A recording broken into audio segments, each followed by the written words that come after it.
O Senhor esteja convosco.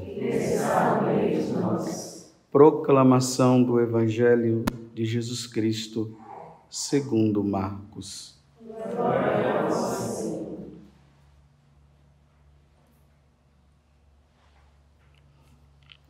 Estando com seus discípulos em Cafarnaum, Jesus, num dia de sábado, entrou na sinagoga e começou a ensinar. Todos ficavam admirados com o seu ensinamento, pois ensinava como quem tem autoridade, não como os mestres da lei. Estava então na sinagoga um homem possuído por um espírito mau. Ele gritou: "Que queres de nós, Jesus Nazareno? Vieste nos destruir? Eu sei quem tu és. Tu és o Santo de Deus." Jesus o intimou: "Cala-te e sai dele." Então o espírito mau sacudiu o homem com violência, deu um grande grito e saiu. E todos ficaram muito espantados e perguntavam uns aos outros: "Que é isso? Ensinamento novo dado com autoridade? Ele manda até nos espíritos maus e eles obedecem?" E a fama de Jesus logo se espalhou por toda a parte, em toda a região da Galileia. Palavra da salvação. Glória a vós, Senhor.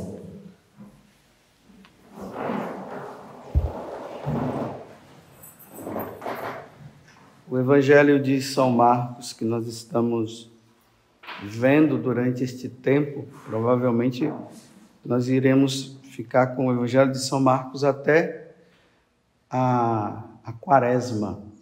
Porque depois, quando se entra nesses tempos assim, Natal, Quaresma, Páscoa, as leituras elas são escolhidas, então são tiradas de várias partes.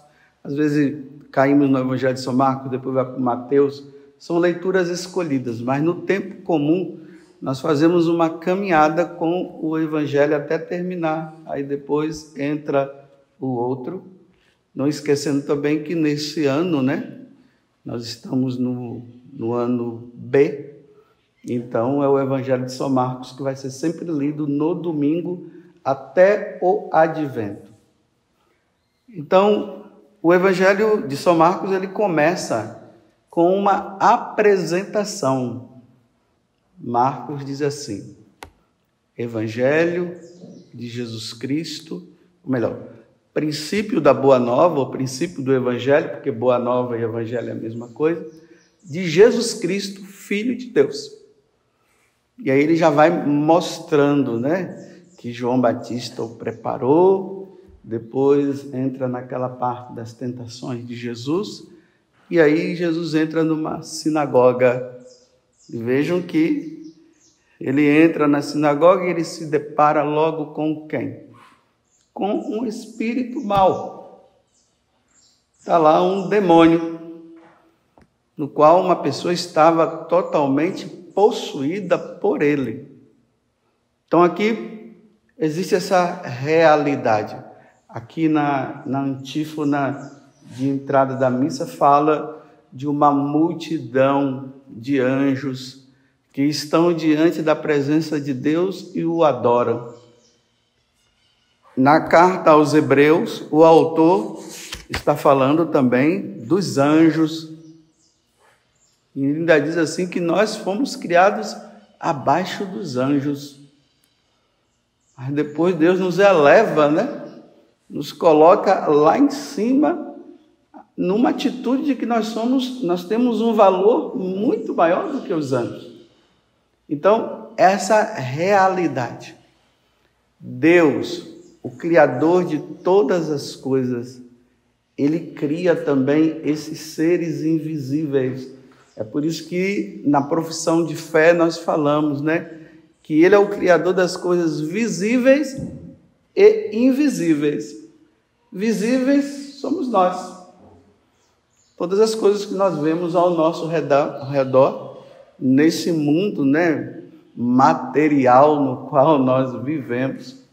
Mas existe o mundo espiritual, onde existem as criaturas invisíveis. Abaixo de Deus estão eles, e acima de nós estão eles. Então, estão lá esses seres que foram criados para adorar Deus, servir a Deus lá na eternidade. E Deus também, quando nos criou, Ele nos criou também com essa finalidade. Só que a Igreja Católica nos ensina, e isso é bem claro também, quando nós passamos as páginas da Sagrada Escritura, nós vemos e sabemos que esses anjos bons, porque Deus os criou bons, teve alguns, comandado por Lúcifer, que se tornou maus, se revoltaram contra a Santíssima Trindade, se tornaram contra eles. E lá no livro do Apocalipse, no capítulo 12, nós vemos, né, que houve uma batalha no céu e Miguel o expulsou do céu. E eles foram para o inferno, mas se não vai para o céu, vai para o inferno. O inferno é o contrário do céu. Então, mas diante de um mistério que nós não podemos entender, Deus o permite que ele haja, porque a missão dele está bem descrita no Evangelho de São João, capítulo 10, versículo 10, que ele veio com uma missão, a missão de Satanás. A missão do diabo e dos seus anjos é essa: nos roubar de Deus, porque nós fomos criados para Deus. Ele vem nos destruir, porque uma vez que ele nos rouba, e o ser humano sem Deus entra num processo de destruição, e lá depois diz que para matar, e depois mata, acabou. Mata o quê? A alma da pessoa. Não é simplesmente essa morte que nós estamos pensando aqui, ele matou porque eu morri assim, não.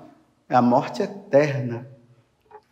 Então, a missão dos demônios é capturar a nossa alma. Satanás quer a tua alma. Ele não quer outra coisa senão isso. E o que ele puder fazer para levar a tua alma para o inferno, que é o lugar dele e não o nosso, ele vai fazer. Eu, graças a Deus, eu estou diante de pessoas aqui que acreditam na existência do diabo. Eu estou falando tudo isso para você entender que o diabo existe. Mas já no tempo de Jesus existia um partido religioso chamado saduceus. Eles não acreditavam na existência do diabo, e muito menos na existência dos anjos. Então, como é que eles podem, diante de uma situação dessa que nós estamos vendo aqui, o que é que eles iriam dizer? Que é um problema psicológico? Simplesmente? Que aquela é coisa da cabeça dele? Bem, a atitude de Jesus não foi essa. Jesus não disse, é coisa da cabeça dele. Não, o diabo já foi falando assim, olha, o que é que você veio fazer aqui? Você veio nos destruir? Pergunta óbvia, sim, eu vim te destruir. Ele veio destruir mesmo as obras de Satanás.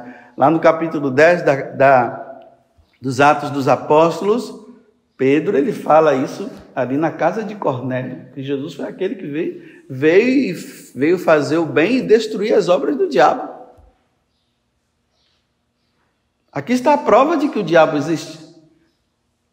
Mas repito, eu estou diante de pessoas que acreditam, mas infelizmente tem pessoas que não católicos que não acreditam. Um ateu, tudo bem. Mas um católico que não acredita na existência do diabo, e veja que a postura de Jesus não é de ficar com muita conversa fiada, não, né? Ele já foi dizendo, eu sei quem tu és o Filho de Deus. Por que ele fala que ele reconhece que é o Filho de Deus? Ele viveu na eternidade com Jesus. Ele viu o Pai, ele viu o Filho e ele viu o Espírito Santo. Dentro de toda uma visão, né? Dentro da teologia que fala toda uma visão não assim como de estar lá, de tocar na Santíssima Trindade, de estar perto da Santíssima Trindade, dentro de uma visão particular que Deus concede. Eles sabiam da existência da Santíssima Trindade, mas ele se rebelou, então ele foi expulso do céu. E agora, assim como a missão de Jesus é de nos trazer de volta, nos levar para a eternidade, no céu, a missão de Satanás é de que você não vá para lá. Ele não quis ficar lá e agora quer fazer de tudo para que nós também não estejamos lá.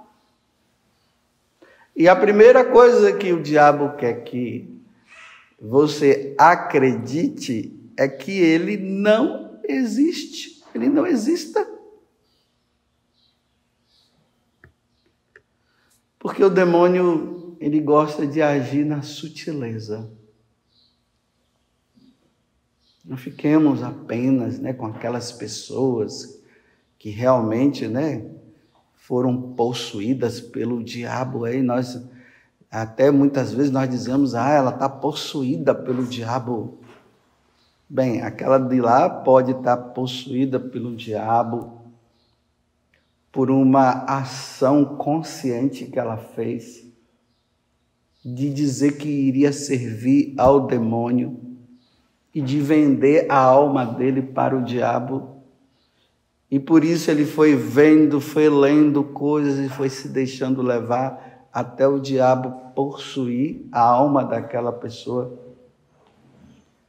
Mas o diabo, ele não quer possuir a sua alma. O diabo quer é que você desobedeça a Deus como ele desobedeceu. É isso que ele quer. Ele quer que você acredite que Deus é apenas misericórdia, mas Deus não é justiça. Porque se você acreditar que Deus é só misericórdia, então você não vai acreditar que Deus também condena o pecador que por livre e espontânea vontade não quer saber dele e vai ser condenado ao inferno. Então, uma vez que você só acredita que Deus é a misericórdia, aí você não vai lutar contra o pecado. Para que lutar contra o pecado se Deus é misericórdia e no final de contas, no final todo mundo vai se salvar? Você vê, uma das grandes ações do demônio é colocar essa verdade, mas constituída também de uma mentira. Deus é amor, Deus é misericórdia, mas justiça não tem não. Todo mundo está salvo. Afinal de contas, o Filho de Deus morreu na cruz para salvar a todos. Então, não há necessidade de você ficar achando que depois Deus poderia te condenar porque você não quis obedecê-lo, não quis obedecer aos mandamentos. Não, o importante é você dizer que você quer, que você ama a Deus e pronto. Mas não tem problema você cair naquele pecado. Não tem problema não, porque no final todo mundo vai te salvar. Olha a grande mentira dele. Ele não precisa possuir uma pessoa para fazer isso. Ele só quer que você acredite nisso aqui. Aí, pelo fato de não se lutar pela santidade, porque todo mundo está salvo. Aí vem a condenação depois, porque nós brincamos com Deus, como diz São Paulo na carta aos Gálatas, né? Com Deus não se brinca. E todos nós iremos prestar contas a Ele dos atos bons ou ruins que nós tenhamos feito aqui na terra. O diabo não quer que você acredite que o inferno exista. Ele não quer que você acredite na existência dele. E eu também, né? Eu falo você porque eu estou falando para vocês, mas eu também. Imagine, me desculpe eu falar assim, mas eu não ouvi, mas eu ouço pessoas dizerem, de sacerdotes que chegam no púlpito e dizem que o diabo não existe. Que não existe o inferno. Não sei se é por medo ou porque realmente passou a acreditar nisso, né? Agora, passou a acreditar nisso, não sei como. Porque se o diabo não existe, Deus também não existe, não. Tem que acreditar. Isso é dogma de fé da Igreja Católica. Eu creio na existência do diabo. Aqui não tem na profissão de fé. Mas nós temos que acreditar que o diabo existe. E que ele vai agir na sua vida. São Pedro, então, foi uma grande mentira. São Pedro disse assim que o demônio está ao nosso redor, procurando a nos devorar, né? Então, diante de tudo que São Pedro foi falando, aí chegou um momento que ele inventou uma mentira. A mentira foi essa, que o diabo está ao nosso redor. É mentira.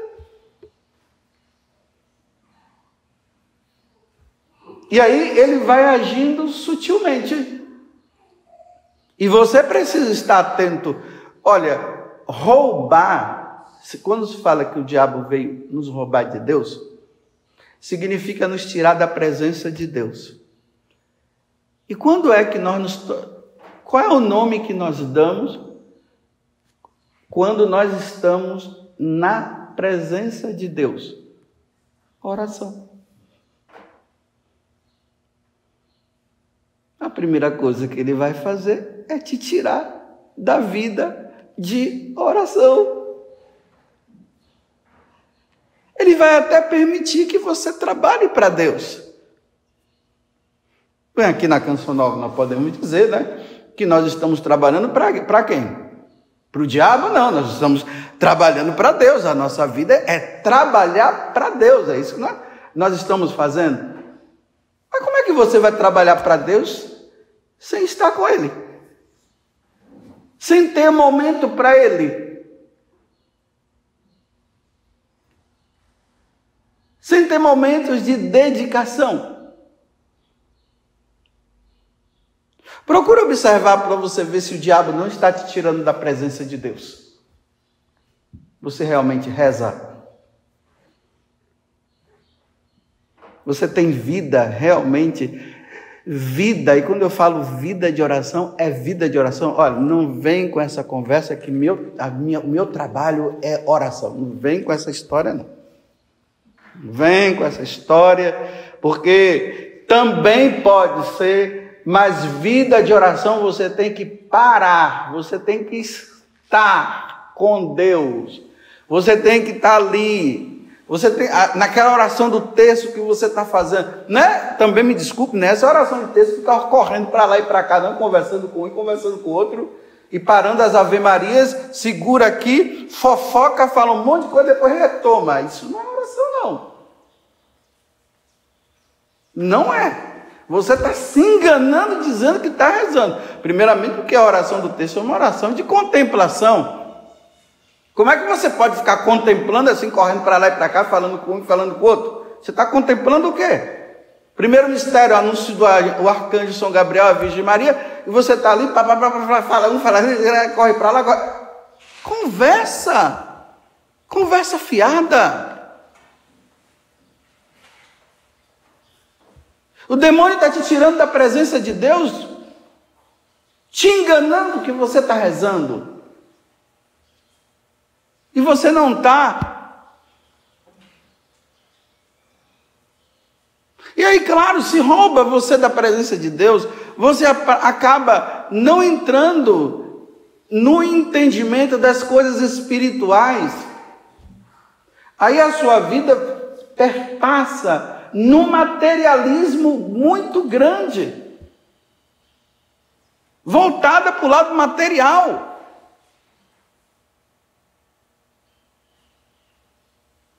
Está vendo que eu estou dizendo que ele é sutil?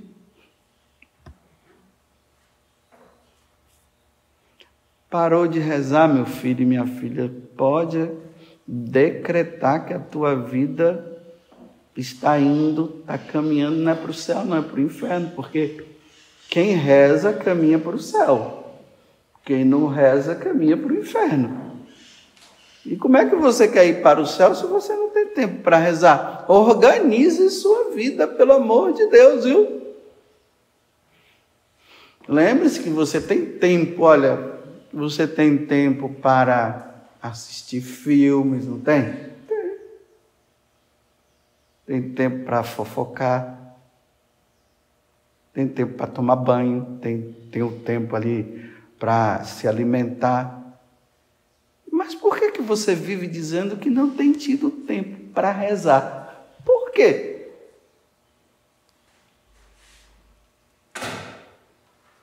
Você chega o final do dia, imagine um católico que chega no final do dia e ele disse assim, olha, nossa, eu fiz um monte de coisa hoje, mas Jesus não vai levar em conta não, eu só não tive tempo para rezar. Olha, você disse o quê? Que você teve tempo para fazer tudo, você só não teve tempo para estar com Ele. Porque é muita coisa, né? É tanta coisa para fazer, não é verdade? Mas é verdade mesmo que você tem tanta coisa para fazer? Quantos minutos você gasta no celular? Quanto tempo? Então veja, eu estou diante aqui de pessoas que acreditam em Deus e que acreditam também na existência do diabo. Mas que você precisa estar atento para entender que Satanás quer tirar você da presença de Deus. Se a gente não está na presença de Deus, nós estamos na presença de quem? Você já viu aquelas pessoas que dizem assim, você reza? Eu rezo o básico.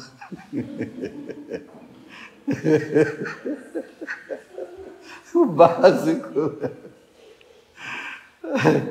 A gente não deveria rezar o básico, não. Mas é o básico, né? O Pai Nosso aqui, uma oraçãozinha ali, um negócio cá, outra coisa lá. É o básico.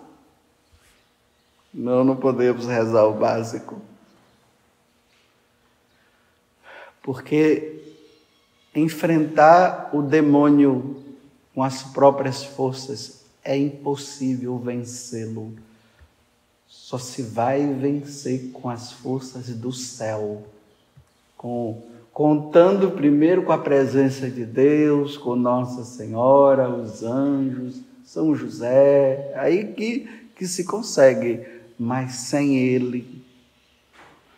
Esses dias eu estava começando a observar, né, que eu estava começando a encher minha vida com outras coisas. E já não estava rezando como eu rezava. Eu disse, epa, tem alguma coisa errada aqui, vou retomar. Porque assim, a gente tem que estar sempre alerta e retomando. Porque a senhora começa e para, não é? Começa, e quando percebe, já parou. Já está incluindo outras coisas. Porque Satanás, ele vai incluir coisas na sua vida para você não ter tempo para Deus. Então, eu vou terminar essa homilia dizendo assim, olha, faça uma programação. Nós não temos aí o evento, procura o pessoal do evento, aqui falando para o pessoal da comunidade, que eles são craques em programação. Eles são profissionais, né? 8 horas, começa com a música. 8h15, entra alguém rezando. 8h45, o pregador entra. Ele vai pregar até as 9h45. Intervalo. Assim, tudo programado, tudo certinho. Também o pessoal da televisão, vocês podem procurar também, que eles são profissionais em programação, em horários. Tudo assim, tudo. E aí daqueles que passaram do horário ou que chegar antes, é um problema. Tem que estar no horário. Programa a tua vida com Deus também, viu? Programe. Coloca assim, olha, 9 horas, horário de eu rezar. A oração do terço. 2 horas é o horário do meu estudo. 18 horas, horário de eu ler um livro de vida, de espiritualidade. Aqui espiritualidade inclui vida dos santos, o livro de espiritualidade como temas relacionados à ascética. E ali, olha, seja fiel. Todo dia você vai estar ali. E aí eu quero ver Satanás te vencer. Tentar, ele vai, mas vencer não vai. Porque você está armado com Deus, você está com Deus, ele não vai te vencer. Mas é assim, né? É de acordo com o tempo, né? Hoje eu rezo a Ave Maria às 9, amanhã eu rezo a Santa Maria às 10. No outro dia eu rezo não sei que hora. Não se programa. Eu acho que Deus fica dizendo lá no céu assim, e aí, que horas é que ele vem me procurar? Amanhã vai ser que horas? Porque não tem aquela disciplina. Precisamos ser disciplinados. Satanás quer desorganizar toda a tua vida e organizar toda a sua vida sem Deus. E enganando que você é um homem e uma mulher de Deus. E na verdade não é. É triste, né? Um padre que não reza. Uma freira que não reza. Um bispo que não reza. Um missionário que não reza. Observe o conteúdo das suas confissões. Veja se na maioria das suas confissões, quando você chegar lá, você diz assim, Padre, eu não rezei. Eu não fiz isso, eu não fiz aquilo. O maior pecado de um cristão, é não rezar. Porque quando ele não reza, ele cai facilmente nos pecados. Louvado seja nosso Senhor Jesus Cristo e a nossa Mãe Maria Santíssima.